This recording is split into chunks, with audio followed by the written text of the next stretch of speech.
Hello and welcome to Stylish Chats with Creatives. Today on the podcast, I'm speaking to Natalie Goodwin. Natalie's a lifestyle and product photographer based in Manchester. Hello. Hello. Good morning. Good afternoon, even. Oh, yeah, just ticked over. Yeah.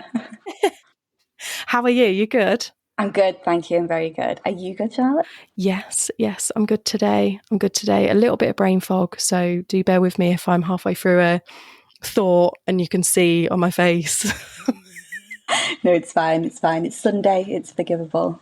Yes. Oh, yes, it totally is.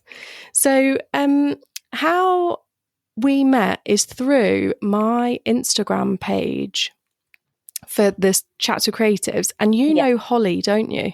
I do know Holly. Yeah, Holly and I have known each other. Oh my gosh, we're talking probably about 13 years now. Oh wow.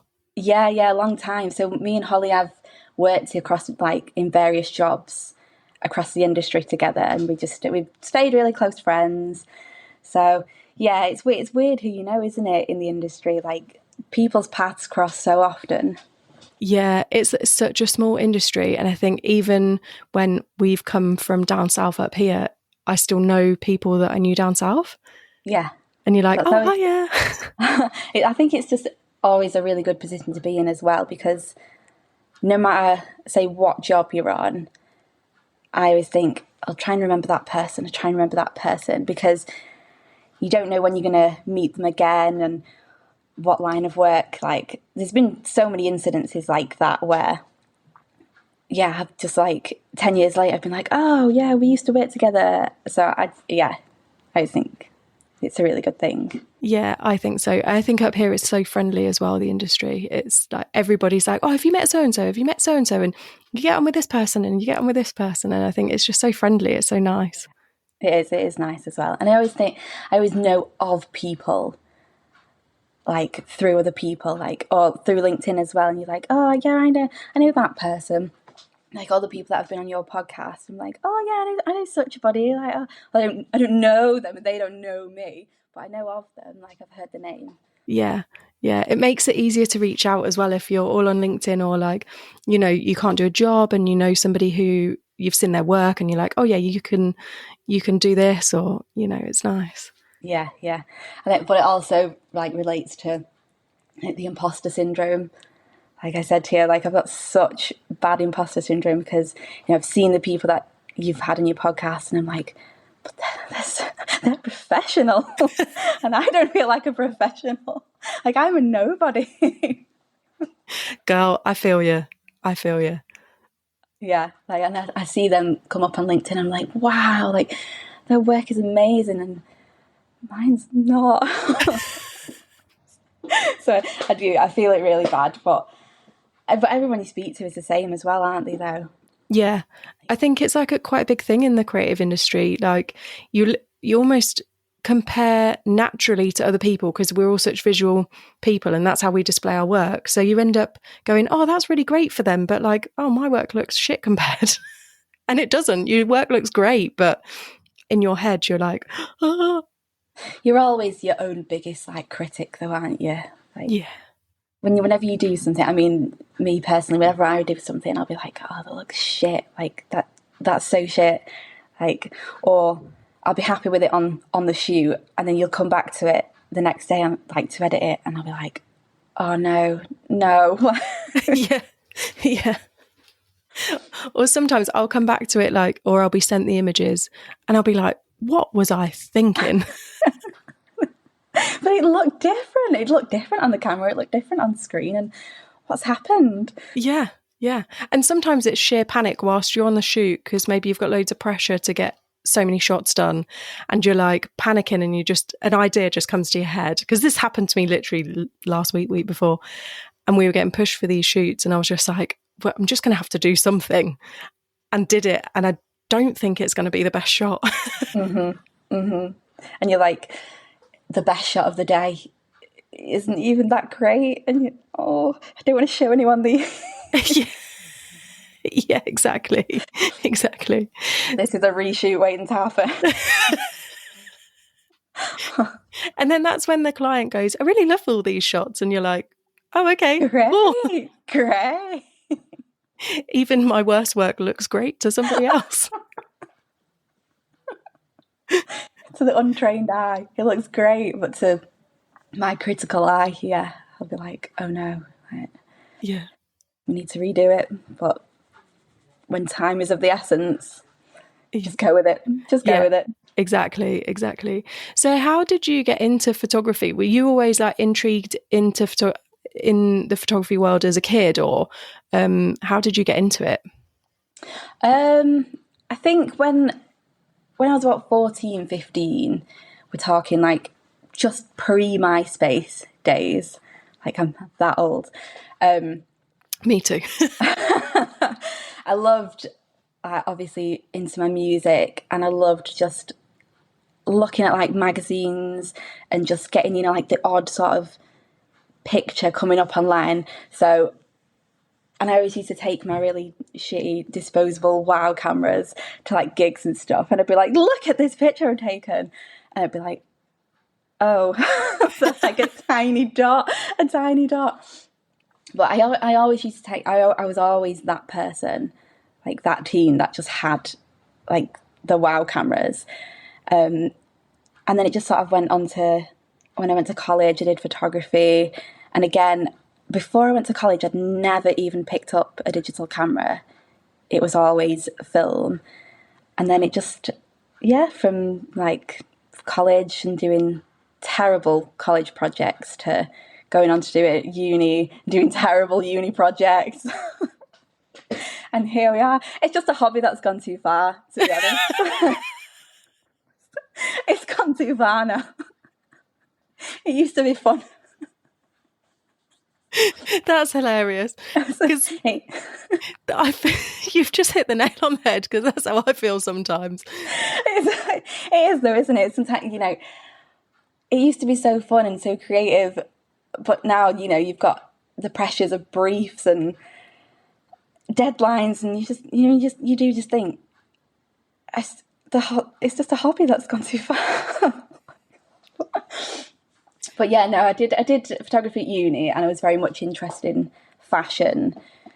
You know, you think you're going to be working for Vogue, and nobody tells you, get a grip, get a real.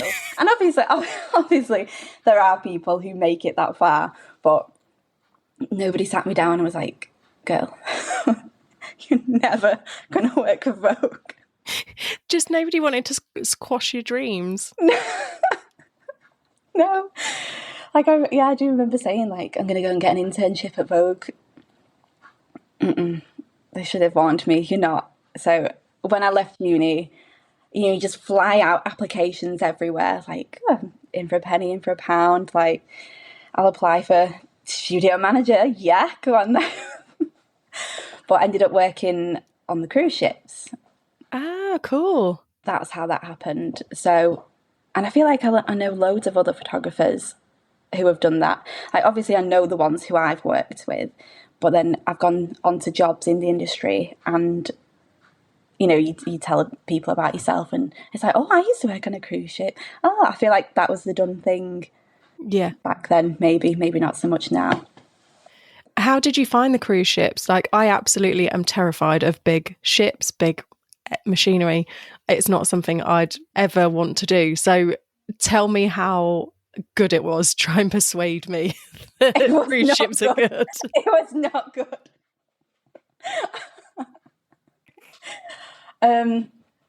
No, it did have its good points. Obviously, the travel, like, I've seen a lot of the world. You know, I've been all over the Caribbean, all over the Mediterranean for free, basically, near enough. But then that goes hand in hand with, you would start work as soon as that ship gets into port, you're already waiting to get off. So you could be up at 5, like whenever the sun comes up, up at 5, ready to get off and get those happy passengers just raring to go. Who cannot wait to have the picture taken. And then you could work till about 10 a.m, maybe have an hour, and then depending on your day, you would have an hour in port or 2 hours in port, and you could go and see the sights and everything. But you you'd be back working again like 2-3 o'clock in the afternoon till 1 in the morning. So it was tough. Like, it was very fun, and I was 21, 22, but yeah, it was no money as well. No money. Like, I sold everything because you have to get your own visas, get your own equipment, get your own uniform. So I sold everything. Not that I had much at 21, but like, I sold my car to get, and I come back, when I finished, I come back with nothing.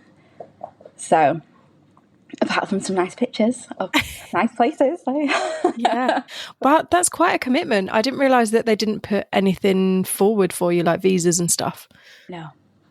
I mean, it might be different nowadays, but yeah, I had to pay for my own. Well, it was just an American visa that we needed back then, but I imagine now you need like visas for every single country. Yeah. I think, because it's changed, hasn't it? Yeah. Bloody Brexit.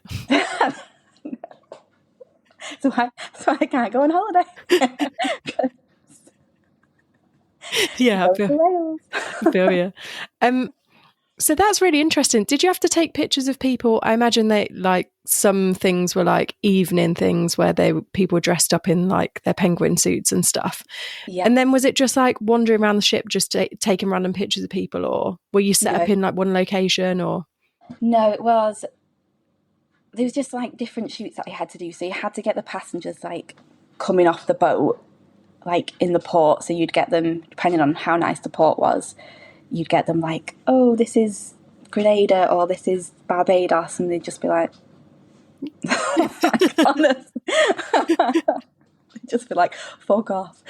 And you're like, no, smile. And they're like, get away from me. And then you'd have to do like dinner pictures. So you'd go around all the different restaurants on the boat, get them like, and they don't want the picture taken. That's the problem is, I don't want my picture taken when I'm eating. Yeah. As previously discussed. Yeah. But yeah, they just be like, go away. So you try and get them like, like the table pictures, like in a group, or depending if it was like, I don't know what you call it, like a dress up evening. I've forgotten what it's called. Yeah. Like where they get all the like suits on and dresses and stuff. So you'd have like 6 different portrait setups. I was on quite a big boat as well. I was on like one of the biggest ones in the fleet. So there'd be like 6 to 8 setups, and yeah, you'd stand there for hours and hours. Oh, some people, they would come and they would want like the picture taken. Obviously that would be the only time when they would be like, can you take my picture? Yeah.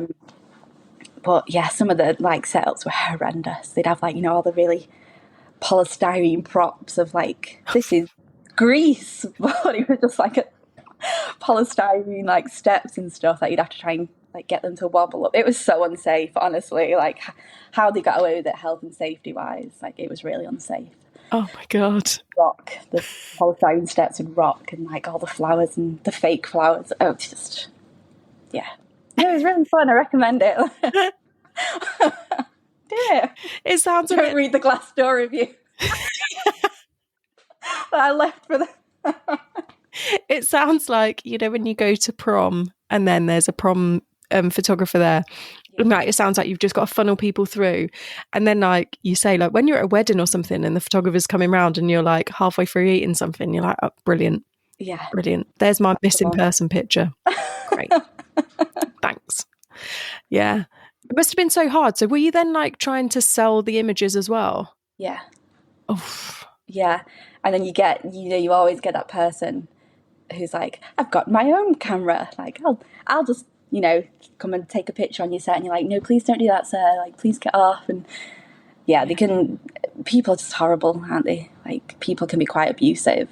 And you just think, you have to live with me for 2 weeks on this cruise. Like, I can really make this uncomfortable for both of us. So, yeah. So sit down and smile. You will smile.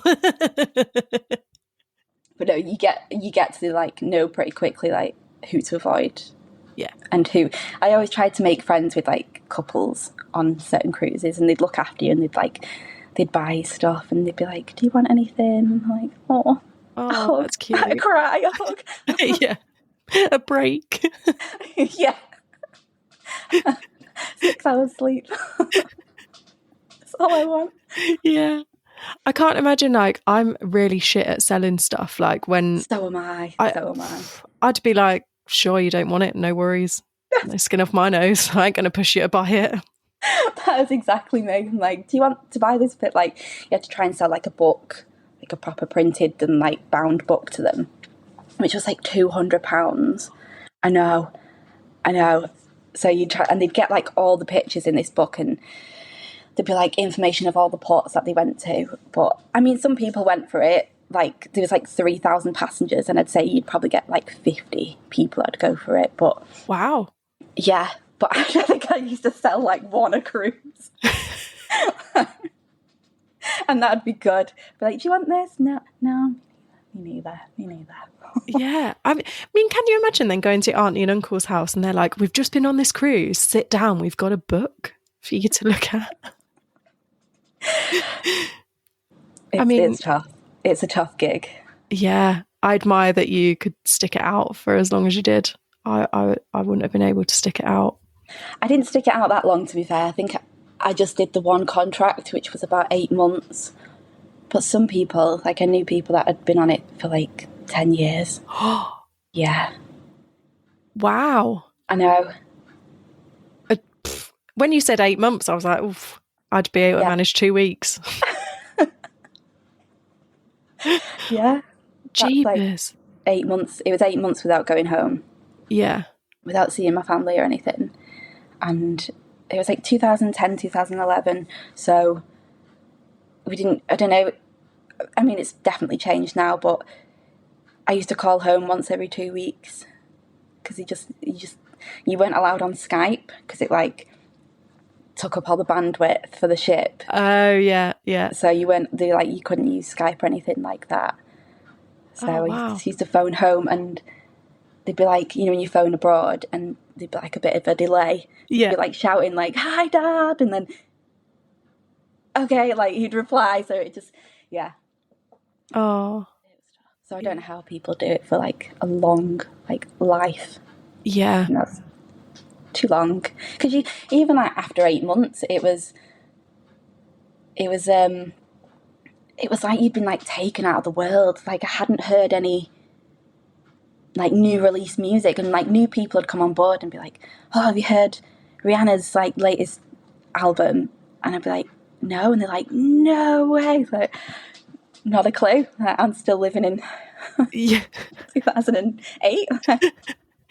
I'm still living on the water. Yeah. Oh, that's really funny. So did you go on to studios after your cruise ships? No, I didn't. I managed to, once I came back and settled down on land, I ended up working for, I'm not allowed to say, a well-known camera shop. Okay. Which is where I met Holly, actually. Oh, okay, yeah. Yeah, we both worked at the well-known camera shop. So I just did a few years like working in that one, and then another well-known printing place in Manchester. So I did a few years, and I enjoyed it. I didn't enjoy the first one. Yeah. Camera shop. I did and I didn't, because I'm not very good at selling. Yeah. So I wasn't very good at, you had to sell the camera and then sell the insurance and the extra bits. And again, it was a tough gig, tough sales. Some people are really good at it, but not me. Yeah. Do you want it? No. Okay. Bye. Yeah.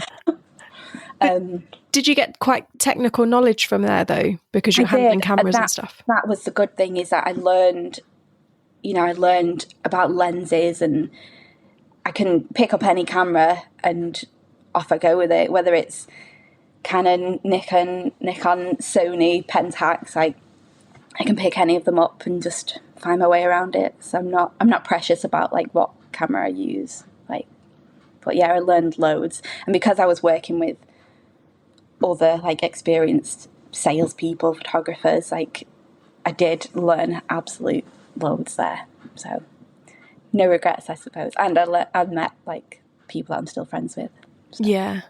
I think those like early retail jobs, like when you're in your early 20s or late teens, you meet some of the best people that you stay in touch with. And it might be that you message twice a year, or, you know, you might go and see them for coffee every week. But those are the kind of people when you're like out the back of the shop and you're like, Jesus Christ, did you see that customer?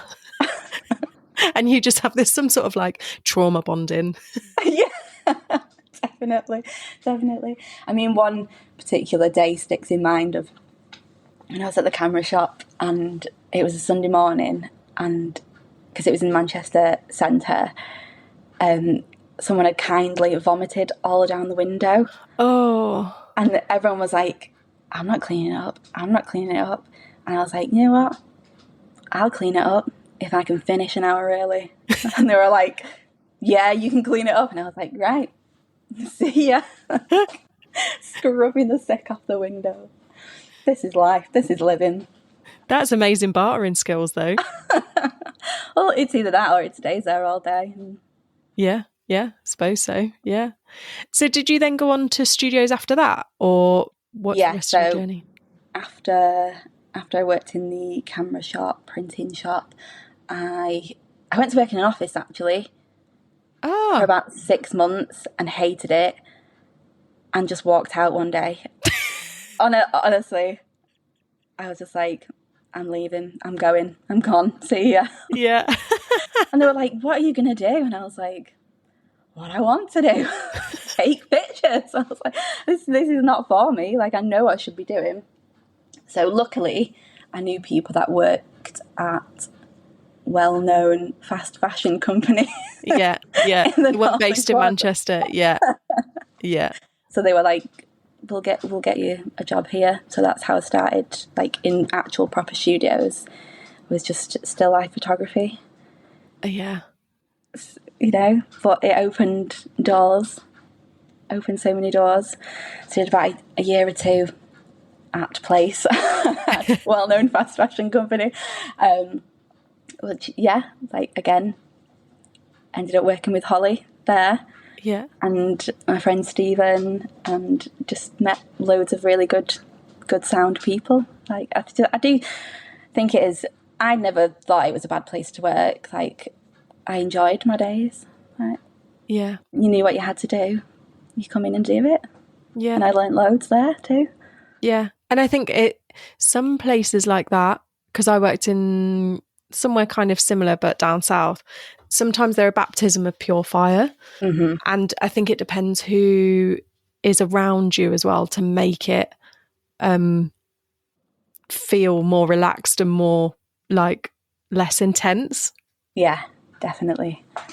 Yeah. Like we used to just get the tunes going. We'd have Disney Fridays. Like, nice. And like all the models would walk through and the people would walk through and be like, oh, I love it in here. And they're like, yeah, just, you can't be sad when you listen to Disney, really, can you? No, not really. You can't. Not really. Not really at all. Put on Moana. There you go. You're welcome. So did you go freelance after that studio? No.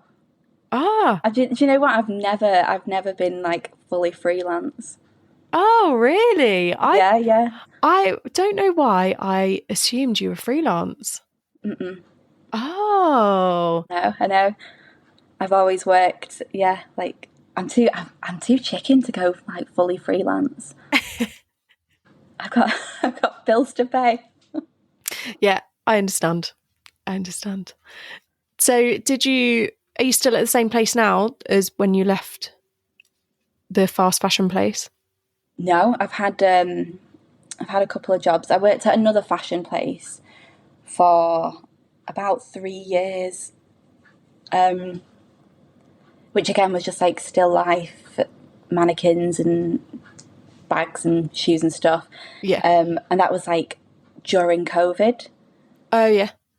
So, I mean, it is what it is. Like I was a little bit stuck, but I got to sort of do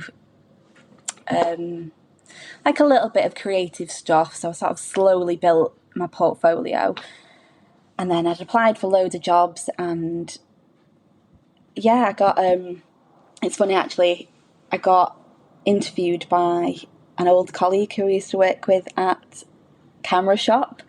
So that was sort of my break out of fashion. And yeah, I've had a couple of other jobs, but I'm back at that job now. Oh, that's good. Yeah, yeah. Oh, that's good. Because I keep seeing all your really nice shots of the kids' toys and all the Harry Potter bits, and like they're really nice.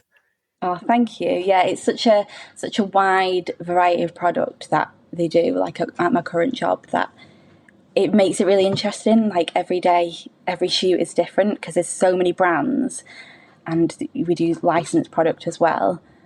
Yeah. That yeah, it does feel a bit.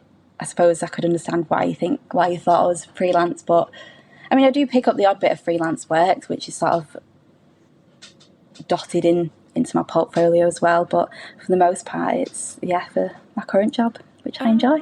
That's good. I think it's important to have a studio if you're full time or freelance as well, but to have enough variety to keep going, because sometimes like you can see stuff be doing the same stuff, especially when it's ecom, and be like, okay, I'm sick of gladiator shoes now. Oh god. Yeah, when you look out and you see like a full tabletop full of summer shoes, and you're like, oh no, not the strappies, please. Yeah. That's I feel like that's the equivalent in my current job. That is the equivalent of seeing like shelves full of this. We do a lot of like silver plate items, so I feel like the silver plate items are the equivalent to the gladiator strappy shoes. Yeah, yeah. Both require way more technical ability than what people ever think. Definitely. I feel like I've got it down to a T now, though, because I've shot so many. Like I know exactly what I need. Like I know where to put the boards. I know how far back to place the frame, what angle to put it at, so I don't I don't get myself in it or anything else. So yeah, you live, you learn. Yeah, yeah, massively. Especially when it's shooting like silver plates, cutlery, reflective microwaves, all these other things. I just said some swear words to you then, didn't I? It's funny actually. Me and my colleague were looking at another photographer's portfolio, and it come up with I can't remember what it was. I think it might have been like a lamp, like a dome lamp thing, like mirrored dome lamp, and it was shot so nice. And he just went, fair play. Like, if you know, you know. Yeah, it probably took him 4 hours to make that look nice in shot. Yeah, we just like, fair play. Yeah, yeah. Well, I had years ago, a photographer was showing one of the work experience people. It was like a quiet day in the studio, and she was like, "Just look through the magazines and see if you can find the reflections in the mirrored objects." And this girl came back and she was like, "I found a person. I found a camera." That's it. Once you sort of know what you're looking for, you can't unsee it. Like I always do that, or I'll see if I've like got myself in it. I always if I've not noticed it, and then I'll be editing it, and I'll be like, oh no, I see myself immortalized like in the picture. And I like to wear really fun, colourful jumpers, and then when you have to edit out the fun, colourful jumpers, yeah. Yeah. You're just like, you know what? I'll just wear black for the rest of the week. Yeah, I'm the same. I'm normally despite being in a black top today, I'm normally in colourful stuff. And then I've got really colourful dungarees, and I went and helped my mate out on a TV shoot, and she was like, why are you wearing the floral dungarees? And I was like, I just put them on. It's me. And she was like, just pinched the bridge of her nose, like, Jesus Christ, Charlotte. I know, when you're photographing stuff and you're like, why is there everything's got a green hue? Why is everything a little bit green? And then you're like, oh, I'm wearing my neon green jumper today. Oops. Yeah, That's Just have to me. colour correct all of these pictures. Yeah. And like I often get asked to stand behind a board Mm-hmm. if I'm wearing something too colourful. Like get behind the board. You're just setting off a green hue like Shrek on everything. Oh no, I feel you. I feel you. Oh, you've got to. It's so annoying. But also like I know a couple of stylists that just wear like dark colours all the time, and I don't want to be that person. I'd rather just stand off set for a minute while the shot's being taken Go and stand over there. in the naughty corner. Oh. No, I know. Yeah, there are times, depending on what I know I'm shooting, I'll be like, I think I should wear black today. Yeah. Yeah. It's like, it reminds me of when we went to Italy, me and my other half, and I was wearing like I think I was put like a swimsuit and then shorts on, and Nath was like, let's go have a look around this church. And I got handed like he called it like a poncho of shame. No. And it was like this horrible like thing that basically covered me. So all you could see was my legs sticking out and like my little Right. head. And it reminds me of that, like really I need to have like a dark poncho of shame on set to cover all my bright colours. What's that for? Because you weren't supposed to have like your arms out or anything? I think so. Right. I think I was too Exposed. yeah, too exposed, too raunchy for those for church. Too raunchy for Jesus. Get covered. Yeah, and it wasn't even like a raunchy swimsuit or anything. I was just like wearing it as a vest top, you know, like where you're on holiday, like, oh yeah, this will be fine. And the guy was like, no, you need to wear this. And I had to pay to wear it as well. I was just going to say, oh, it's really nice that they have that there, but oh, I mean, did you get to keep the poncho or did you have to give it back? I had to give it back. Oh, So I don't know how many other sweaty tourists wore it. Oh. Yeah. Did they have a few of them as well? Yeah, there was like a selection. So they just handed you one. Oh, give me the creeps now. Oh. It's horrible. Anyway, away from the poncho of shame, because making me like, itch. Cringe, itch. Yeah, that's it. I can feel the other tourists still sitting on my shoulders. I've just got like an image of like a really heavy twill, like blanket that's covered in like, I don't know, grit and dust and even the thought of it's like making me a bit itchy, to be honest. Yeah, I think it was like a really heavy cotton, but they looked really faded and just not nice. I'll have to send you a picture because it really wasn't great. You can laugh at the poncho of shame. Anyway, coming away from the poncho of shame, what's your favourite thing to shoot? My favourite thing to shoot is candles. Oh. Yes. I don't know why, someone else has asked me this. And yeah, if you sort of look through my portfolio on Instagram, it's very candle heavy, I think. I just really enjoy it. I feel like it's easy to style up a set of like candles because you know it's going to go on like tabletop, tableside. Yeah, I just feel like it's really easy, and then you can get it nice and sharp. And sometimes, depending on the candle brand, you're not allowed to light the candles. Oh, that's sad. I know, so you have to sort of Photoshop a flame and maybe a little bit of smoke. Oh, yeah. It's nice when you get to light them, though. Mm-hmm. Yeah. Yeah. Well, I like to think I've mastered low light, like trying to get like a glow. Mm-hmm. You know, like a dark room, trying to get that glow.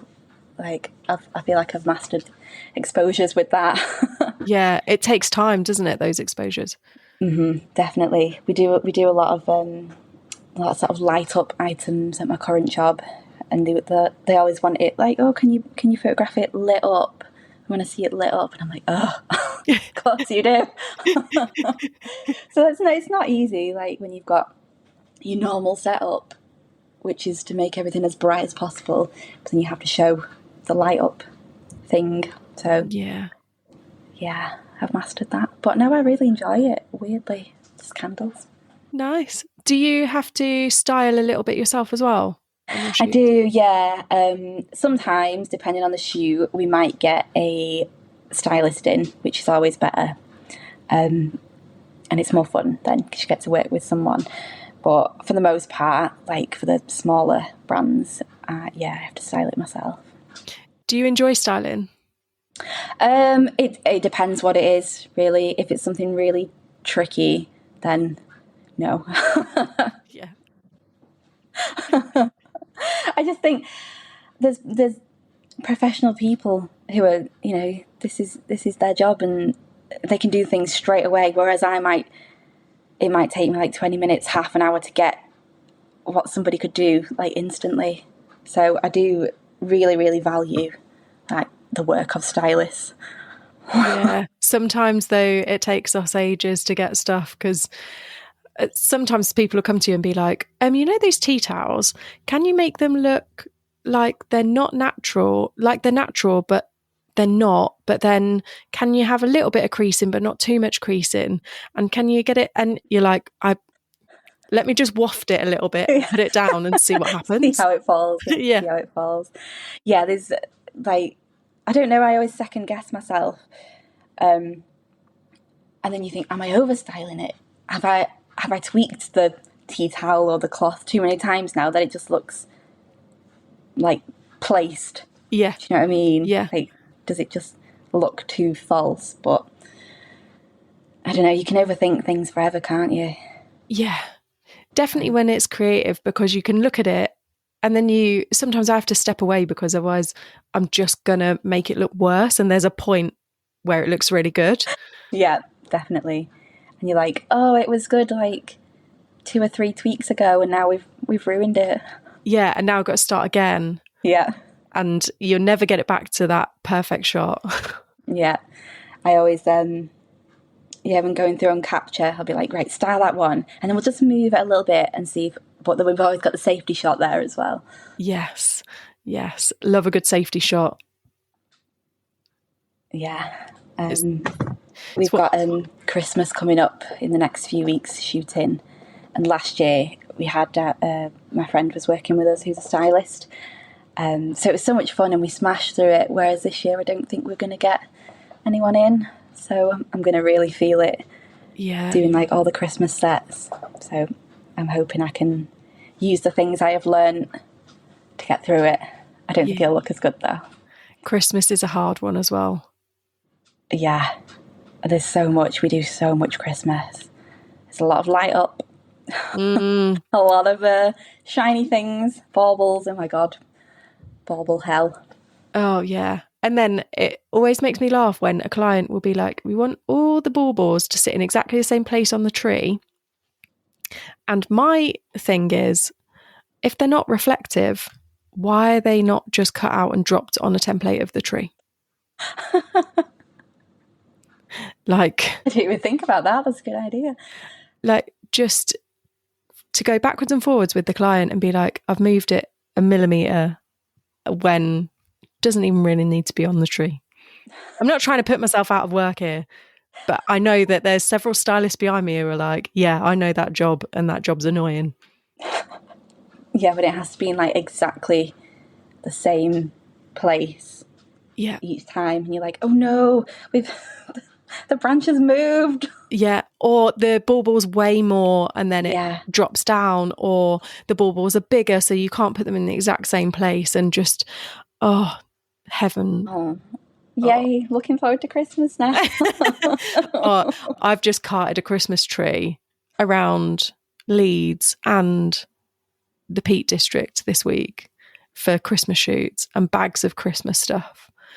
And I'm like, if I don't see any more Christmas the rest of this summer, that'll be great. Yeah. But I know I'm going to see more. There's definitely going to be more. You've got quite an early start on Christmas then compared to us. We start like September. But this is for Christmas next year. Oh, so you've got a really big start. You've got like 18 months ahead. Oh, I suppose, yeah. Yeah, no, we've already, the stuff that gets released, like, that'll be in the shops this year, we shot last year. Wow. Yeah. So yeah, no, I'm ahead of you actually. Yeah. Yeah, no, this will be Christmas 24 because it goes I think it goes on like pre-sale, like January, to be in the shops like August, September. Wow. That's Yeah. really far in advance. Because, like, I suppose over the last few years, stuff's changed, hasn't it, with Brexit and product being available and COVID and stuff. So my Christmas used to start back end of May, beginning of June. Whoa. And now it's like July, August, Okay. September. Because are you like waiting for the product to arrive and things? Yeah, and I think there's a lot more like a lot more paperwork and stuff for suppliers and things. And when COVID hit, obviously stuff was just not being produced, so it wasn't continually coming over, and you know, Yeah. so No, I totally get you though. But yeah, we did so much Christmas that by the time Christmas came, I was like, I'm over it. yeah, I'm over it. Like it's December now, and I'm over it. yeah. Which is really sad because I love Christmas, but I was totally Christmased out last year. Yeah. I'm the same most years because I'm a December baby as well. And my mum will be like, aren't you excited for Christmas? I'm like, nope. I've like, Mum, come with me on my Christmas shoots in July, in August, and you'll see why. By the time it comes to Christmas, I don't want to put another fucking Christmas tree up. Just, I'm done. Yeah, done with all the festivities and merriment. Yeah. Not merry anymore. No, I'm now the Grinch. Leave me with my bottle of whiskey in the corner.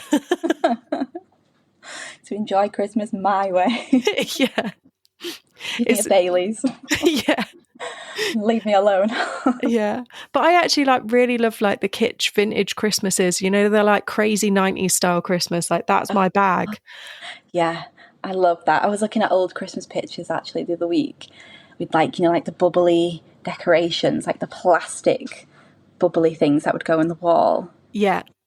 Do you know which ones I mean? Yeah. Horrendous. But I was like, oh, they were so lovely. Yeah.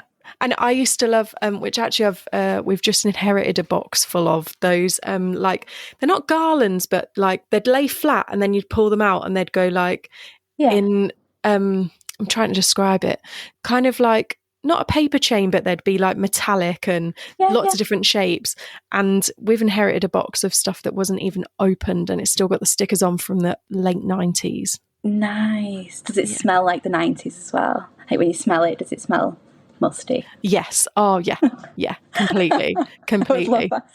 And like there's some vintage lights, you know, they're like little flower. Yeah. They used to be the flower ones. Yeah. And similar to the wall decorations that are bubbly, there was window decorations. Mm-hmm. And so in a way, I can't wait to get them all out this year and actually like not be a Grinch and just decorate the living shit out of our house this year, because there's just so many cool things that like that we've inherited that are just going to be amazing. But I don't know where we're going to put a 6-foot Christmas tree. Got no space for it. You'll find space. There's always space. We're just in the middle of the kitchen. Have you seen them trees that are like half a tree? Yeah. I just get one of them, cut the back off it and push it against the wall. Yeah. Well, this is like my mum always said to me, like, oh, don't you decorate around the back of your tree? And I'm like, if it's not going in the window, then no. I push all the back. This is a styling trick as well. I push all the back ones up straight, so then you don't have any space when you're looking through the branches, and then alternate the front branches, and then just decorate the front, and then do a zigzag of lights up the back.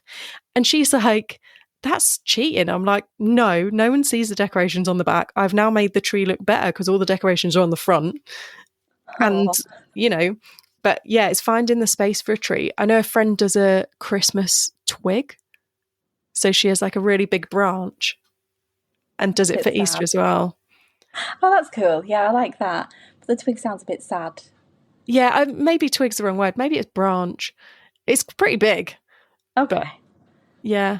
Get out the Christmas twig. But I suppose there's a space thing, right? Like, have you seen those ones where they're like lines of twigs and it looks like a tree that you just hang up? Yeah. Yes. So it's like very, I don't know, what's the word? Like Pinterest, IKEA-y kind of thing. Yeah. Like a bit Scandi Yeah. 2013, something like that. Yeah. And I always think, like, should I just do something like that? And then I just end up getting the decorations out and just launching them everywhere in the house, tinsel everywhere, and just, I absolutely hate tinsel. Do you? I hate it. I think I might ban it from our tree this year because I hate everything about it. I hate the noise of it. Fair. Like the crackly noise, it makes me itch. Yeah, and fair. It gets everywhere. And then when you put it on I feel like I struggle to make it look nice on a tree. Hate it. Yeah, with tinsel, I tend to put them over picture frames, or if I'm putting it on the tree, I tuck it quite far in. Right. So then it like lights up with the fairy lights. So it adds a bit of sparkle rather than it being on the outside of the tree and just, the dog walking past and knocking it off. No, I see my friend puts like strings of beads on hers, and it always looks amazing. And I just think less is more sometimes. And we tend to go for more is more. So yeah. I feel like I have to lose the tinsel. Yeah, maybe. See how it looks. See how it looks. You got to. I think people would kick off though. Like my partner would kick off. Well, we have to have the tinsel. We don't. We don't. Just don't bring the tinsel down if it's in a separate bag. Just leave it in the loft. God knows where it is. No, it just all gets launched down. Oh yeah, that's a while away yet. Let's not think about that. Oh well, talking of Christmas trees, we when we moved, I bought a tiny little pink Christmas tree because we didn't have one in our old house. And it was only like 2 foot tall or something. And it was cheap and it looked shit, but I made it look great because it was cheap and shit. And my other half was like, absolutely not. And then when we moved, he left it in the loft. And I went, where's the tree? And he was like, oh no, it's already packed. I went, no, it isn't, because I'm really observant. And he was like, no, it's in the loft. And I was like, well, go and fetch it then. He went, no, I've got rid of the ladders now. It's so our old house we left the little Christmas tree of the old house, and I loved it in all its shitness. But now somebody will find it and love it. I hope so. New forever home. I hope so. Or they've shoved it in the bin and been like, what on earth is this? Oh. Yeah, I was so sad. I was so sad. Get a new one. Get a worse one. Well, I threatened to get a 6-foot rainbow one. And he was like, no. Yes. I'm like, I don't understand. I would go from a tiny pink one to, what's worse, the tiny pink one or the big rainbow one? Full on rainbow. Commit. Make the commitment. That's it. Bless him. Now he's like, we've got a normal Christmas tree, so you don't need another one. Like, right. Great. I've been banned. It's not fair. Not fair. Fairness. Sorry, go on. Carry on. I was going to say, we put our decorations up. We don't put them up too early. We're not November people. I think usually the first or second week of December, but come like the 27th, 28th, it's coming down. Yeah. It's all coming down. We don't leave it up. I just feel better. I feel the itchiness of the tinsel needs to go. And again, because I've usually been shooting it for so long, I'm like, I'm done. I'm done with Christmas. Another month looking at Christmas stuff, like, no. No. We're the same though. At my family's house, we wouldn't put Christmas decorations up till after my birthday. And then they'd get taken down probably like first week in Jan. Whoa. But yeah, so it was only up for like 3 weeks maybe max. And then at home now, me and Nath tend to put them up when we feel like it, really. I'm not really that, I mean, you hit your 30s and I don't really give a shit about getting older, or, you just don't care, do you? But now they only stay up for a couple of weeks. They're probably gone by New Year's Eve. Yeah, no, that's fair. I feel like that's sensible. We always used to, when we were younger, we would take ours down New Year's Day because my dad didn't want them up any longer, like New Year, like yeah, new start. But yeah, I can't cope. I don't like, because we've got the little, and like there's toys and stuff everywhere for such a long time. Like they'll stay downstairs, and yeah, I just have to clear it out, make space. Yeah, and like I don't like having so many ornaments out. You know, like you can buy lots of big ornaments for Christmas. I don't like having loads of that out because it's more to dust and clean for a month. I always feel every single like ornament that we haven't bought. Oh, you've been bought it. Yeah, like we get it gifted to us, and I'm like, I didn't want this. I didn't ask for this. This giant, I don't know, horrendous snowman thing. I didn't ask for this. Why? But then, every year it comes out. So be it. That's it. It's in your tradition now. It's got to come out. Yeah, that's it. And if it went missing, I'd be like, where's the snowman? Yeah. But yeah, I know what you mean. Like it does become a point when you have to get rid of them. Yeah. They have to go to the charity shop. Yeah. We've got several. So when Nath was in the army, he had a Christmas tree at work, like in his digs. And so we've got decorations from that. And some from like when I was, living on my own or whatever. And they're all bloody awful. They're like Tesco value pieces of shit. They're just awful. But again, if they went missing, we'd probably cry. Yeah. Yeah. And at what point, do you say to yourself, I'm tired of looking at red and gold on my tree? Like, our new theme is blue. Like, or do you just stick with red and gold? Yeah. Yeah. And also, like, for me, a lot of mine's like props that I've bought as well. So then you go, well, it's a waste if we don't get them out. Yeah. So they just come out. More is more. Yeah. We're going back to that. More is more.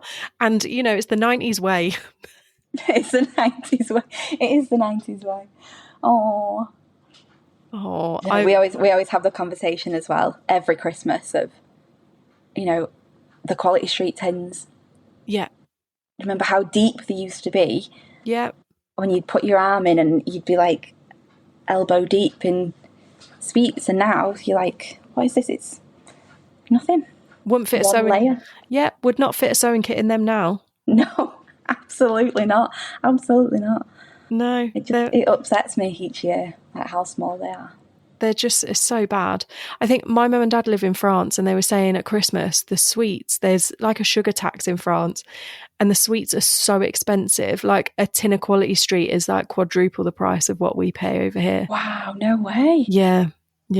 I might have got that a little bit extreme, but like it is an awful lot more. And my dad like loves like sweets around, Christmas, as we all do. And he's like, they're just 20 quid a packet and I don't want to pay 20 quid. Ouch. Like, that's a lot of money in it for a tin of Quality Street. Yeah. Wow. Too much. So I'm going to divert from Christmas chat and ask you, what inspires you? I'm going to say what inspires me and kind of drives me more than anything is the sort of need to learn new skills, like new lighting, or just the need. Like, you'll look at a picture and I'll think, oh, that's so good. Like, how have they done that? How can I recreate something like that? How do I get that kind of style or under my belt? So I'm always like trying to discover like new ways of photographing and styling, and that's a real drive for me. How can I learn it? Is there a course? Is there a YouTube video? Yeah, good old YouTube. Yeah. Love a bit of YouTube. Do you Photoshop? Do you retouch as well? Yeah. Oh, cool. I do. Yeah, I do it all. So, and I do a bit of video and video editing. So, multi-skilled. Wow, that's really cool. Is that because your job requires you to do all those bits as well? Yes, it's more so the past like 6 months, there's been a lot more sort of video requests. So I used to do video at uni and I've not really done much since, but I felt like this is the way the industry is going, is more sort of video. So I've had to relearn video and relearn video editing, which has been fun. But again, like I've really enjoyed. Like it's amazing what is stored up here from like uni, because obviously we're talking like nearly 15 years ago since I was at uni, like, but the basics are kind of the same. Yeah. Like it's all still up here, the technology is slightly different, so you have to like reacquaint yourself, but it's fun. I like to learn new things. It sounds like you've got so many strings to your bow. That's really good. Thank you. Keeps you busy. Definitely so busy all the time. Well, I am going to end that there because I think that was a lovely answer to your what inspires you question, and it has been great chatting to you today. Thank you. It's been lovely chatting to you, Charlotte, and I hope the podcast goes down well. Like I hope it's not a flop episode. I don't think it'll be a flop episode. I think people will tune in for that Christmas content. They've got to be there for it. Love it. Merry Christmas, everyone. Yeah, happy Christmas.